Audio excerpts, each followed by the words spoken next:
안녕하십니까. 오늘도 2021년 5월 25일에 새날을 맞아서 하나님께서 우리에게 주시는 말씀 출애굽기 21장 28절로 36절까지의 말씀을 함께 나누겠습니다. 제가 28절부터 31절까지를 봉독하겠습니다.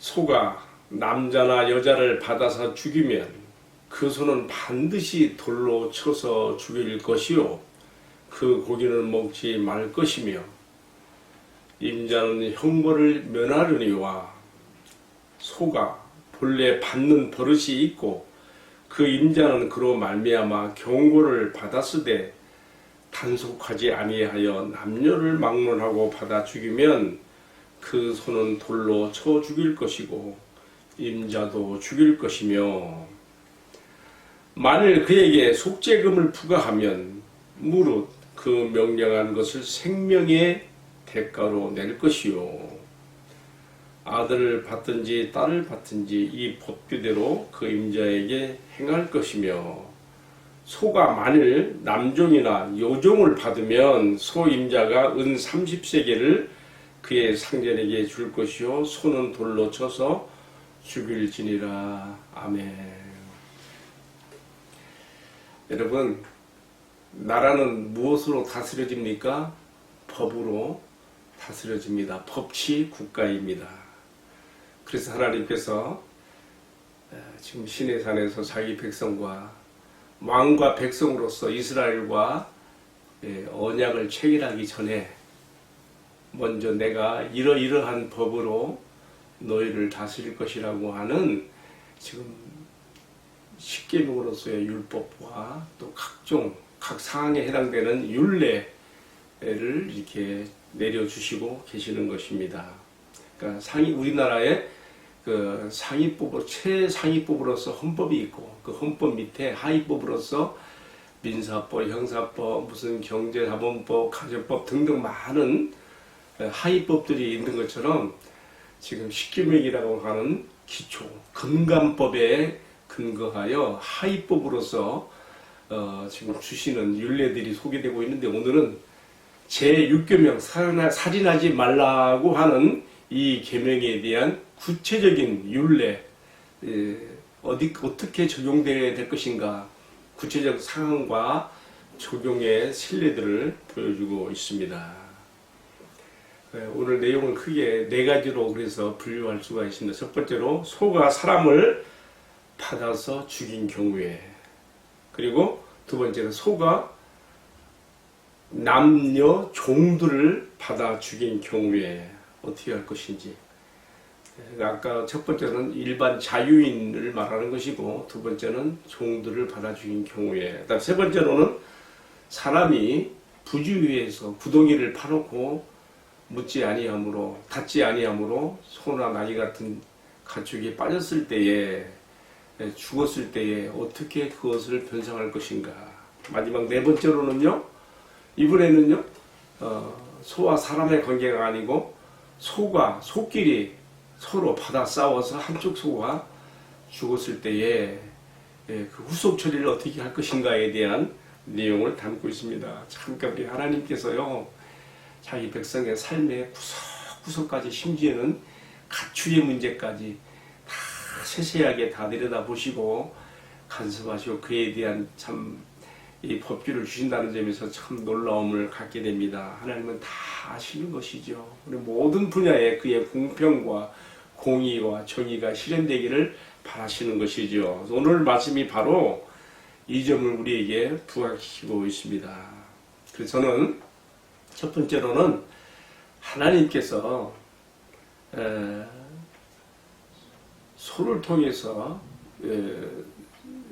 각종 소의 사례를 통해서 주시는 이 말씀 속에 담겨있는 그의 공평과 공의하심을 엿보게 되며 또 한 가지는요, 또 이 소를 통해서 우리 사람에게 주시는 교훈이 있다는 것을 보게 됩니다. 어찌 소를 위해서만 말씀하시는 것이겠느냐, 이렇게 바울이 고린도전서 9장 9절에 말했는데 과연 그렇습니다.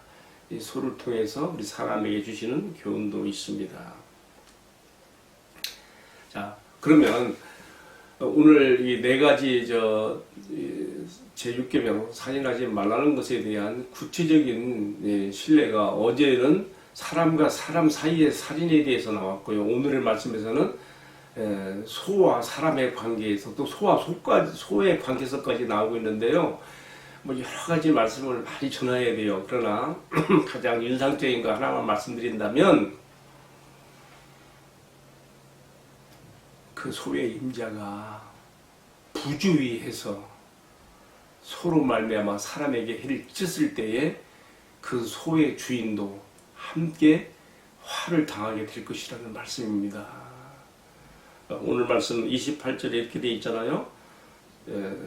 소가 남자나 여자를 받아 죽이면 그 소는 반드시 돌로 쳐 죽일 것이지만은 임자는 형벌을 면한다고 했어요. 그런데요, 거기에 단서 조항이 붙어요. 29절에 보게 되면 그 소가 본래 받는 버릇이 있고 임자가 그로 말미암아 경고를 받은 것이 있는데 이 소의 못된 나쁜 버릇을 알면서도 단속하지 않아서 남녀를 막론하고 받아 죽게 만들었다면 그 소를 돌로 쳐 죽이는 것은 마땅하고 그의 임자도 죽이라고 했어요. 얼마나 무섭고 두려운 경고입니까? 그 나쁜 버릇을 가졌던 그 자기 소를 단속하지 아니하고 억압하지 아니한 그 주인에게까지 책임을 물으시는 하나님의 공평과 공의하심이 이렇게 나타나고 있습니다. 그런데 이 경우에요, 소에게 뿔로 받쳐서 죽은 사람이 너무 가난해서 그 소의 임자가 죽는 것보다는 피해자의 가족에게 죽은 피해자를 대신한 속전으로 돈을 내게 하는 경우도 있습니다. 어떤 경우인가 하면요, 30절에 나옵니다. 속죄금을 부과하면 그 명령한 것을 생명의 대가로 내어서 그 주인의 목숨은 사형을 면할 것이라 했습니다. 이때가요, 이게 50세겔입니다. 일반 자유인의 몸값은 50세겔이고요. 그런가 하면 32절에 보게 되면 남종이나 여종을 받아서 죽게 되는 경우에는 뭐라 했는가 하면 은전 30세겔을 그 종의 주인에게, 상전에게 줄 것이라고 했습니다. 물론 소는 돌로 쳐 죽이게 되고요. 소가 사람을 받아서 죽임으로써 그 피 흘려 땅을 더럽힌 것 때문에 그 소는 부정하여져서 먹어서는 안 되는 동물이 되는 것이, 물론 이방인들은 먹었어요. 그렇지만 히브리 민족 하나님의 백성들은 그 부정한 소를 먹어서는 안 되었습니다. 어쨌든 오늘 주시는 이 소에 대한 교훈의 말씀의 중요한 점은요, 저는 뭐 많은 건 말할 수 있겠습니다. 한 가지만 말한다면요, 그 못된 나쁜 버릇, 습관이 있는 것을 알면서도 그것을 통제하지 않고 단속하지 아니함으로 나타난 결과에 대해서는 그 주인도 그 죄에 대해서 함께 벌을 받아야 된다고 하는 이 엄중한 하나님의 공의하심의 속성 앞에서 정말 삼가 우리가 살아가는 이 세상 살이에서 또 우리 가정에서 어떻게 해야 될 것인가도 적용해 보게 됩니다.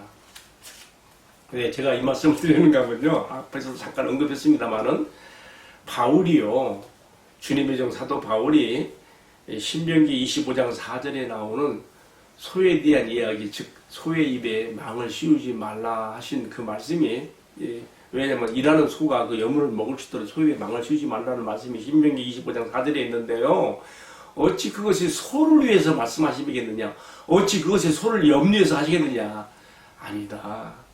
그것은 사람을 위해서, 소를 통해서 주시는 교훈으로서 사람을 위해서 주신 말씀이다. 그렇게 기록하고 있습니다. 우리가 그래서 오늘 본문에 나온 소의 이야기를 단지 소의 이야기로 끝내면 안 되는 거예요. 소를 통하여 사람에게 주시는 교훈이 고린도전서 9장 9절과 10절의 말씀에 근거하여 우리 사람에게 주시는 교훈이 있다고 우리가 받아야 되는 것입니다. 그런 점에서 저는 오늘 적용을 두 가지로 크게 했는데, 한 가지는 소를 통해서 보는 사람 적용, 첫 번째는 뭐냐면요, 만일 우리 가정의 자녀들이 뭐 딸이든 아들이든 나쁜 버릇과 습관이 있어서 그것이 다른 사람에게 피해를 줄 수 있는데 그것을 부모가 아직 자녀의 그 가치관이 형성되지 않아서 얼마든지 통제할 수 있고 제어할 수 있고 고치게 할 수 있는 그런 연령대의 그런 있음에도 불구하고 바로 자녀를 세우지 못한다면은 그 자녀로 말미암아 다른 사람들에게 끼치는 그 화에 대한 대가가 그 부모에게도 갈 수 있다는 것을 우리가 오늘의 말씀에서 넉넉히 짐작해 볼 수가 있습니다. 내가 아는 한 어린아이가 유치원에 다니는데요. 유치원에가 너무 집에서 오냐오냐로만 이렇게 막 이쁘게만 키워줘서 그런지 모르지만 유치원에 가서 다른 아이들을 막 할킨다거나 막 온갖 피해를 주는 거지요. 그래서 그것이 애들 싸움이 그런 싸움 된다고 그로 인해 파생되는 또 막 결과가 참 너무 막 참담한 거예요. 여러분, 하나님께서 보실 때에 이러한 것에 대한 책임을 누구에게 물으시겠습니까? 그 아이의 나쁜 버릇이 있는 것을 알면서도 부모가 그것을 엄하게 단속하고 통제하여 바로 잡아주지 못한 것에 있는 것이 아니겠습니까? 하나님께서는 공평과 공의로우신 하나님께서는 그의 눈빛 앞에서 이런 것들을 보실 때에 그 부모에게 책임을 물으실 것입니다. 이런 점은 우리가 정말 어떻게 우리 가정에서 우리에게 주신 생명의 선물로서 자녀들을 잘 양육하고 바르게 교육할 것인지에 대한 교훈도 함께 담고 있는 것입니다. 오늘의 말씀 마지막으로 한 가지만 더 적용해 본다면요, 저는 이 본래 뿔로 받기를 좋아하는, 뿔로 받기를 잘하는 이 소에 대한 이야기를 저 자신에게도 적용을 해보게 됩니다. 우리는 모두가 그럴 수가 있죠. 저 자신도 욱하고 뿔로 받기 좋아하는 그런 근성이 있는 거 저도 저 자신을 잘 압니다. 우리 사람에게는 제적 속성으로서 받기를 좋아하는 이 악함을 어떻게 해야 되겠습니까?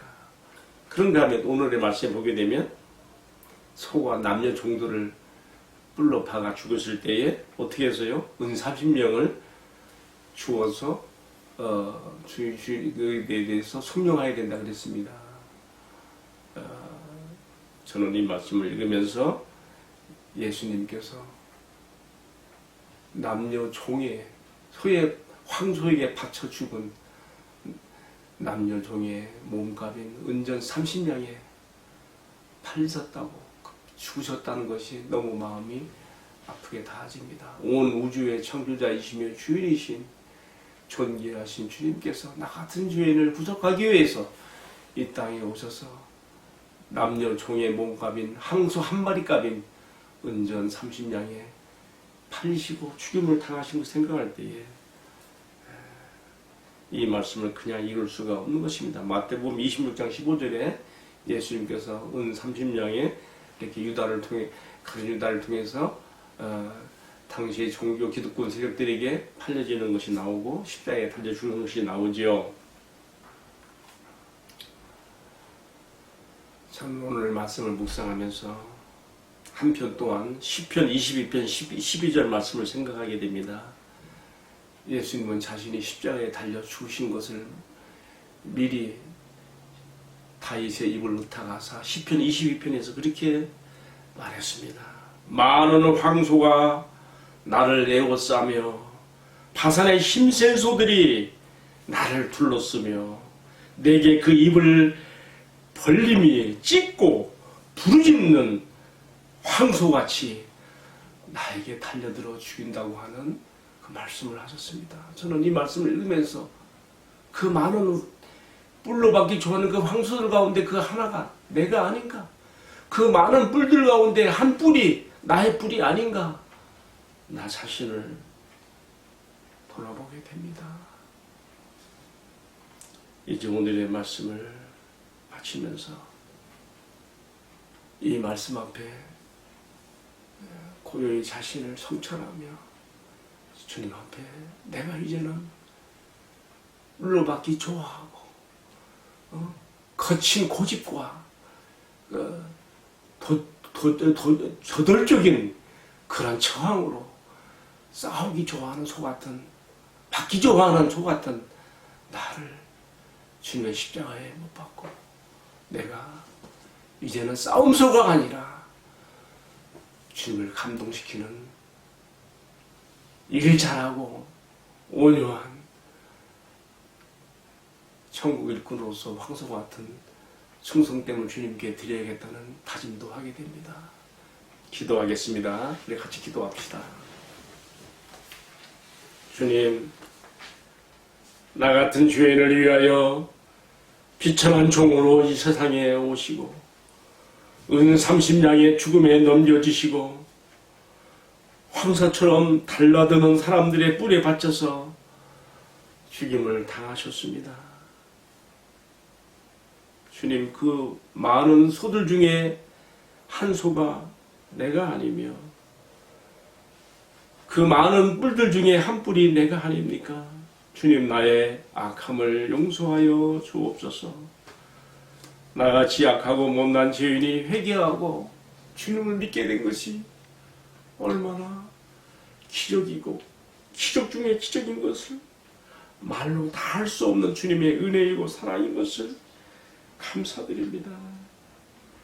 그 무엇으로도 고쳐질 수 없는 나의 악한 죄성과 나의 고집들을 억압하시며 통일하기 위해서 주님, 내 코에 코트레를 뚫어주시고 내 목에 멍에를 얹어주셔서 내가 유순하게 주님 앞에 기들어지는 소처럼 살아가기를 원합니다. 이제는 뿔로 받기 좋아하는 싸움소가 아니라 진실로 주님을 감동시키고 충성을 다하는 착한 소 같은 천국 일꾼으로 주님 앞에 나의 남은 인생을 드릴 수 있게 하여 주옵소서. 이 모든 말씀을 경계하신 나의 주님 예수 그리스도의 이름 받들어 기도 올리옵나이다. 아멘. 마쳤습니다. 감사합니다.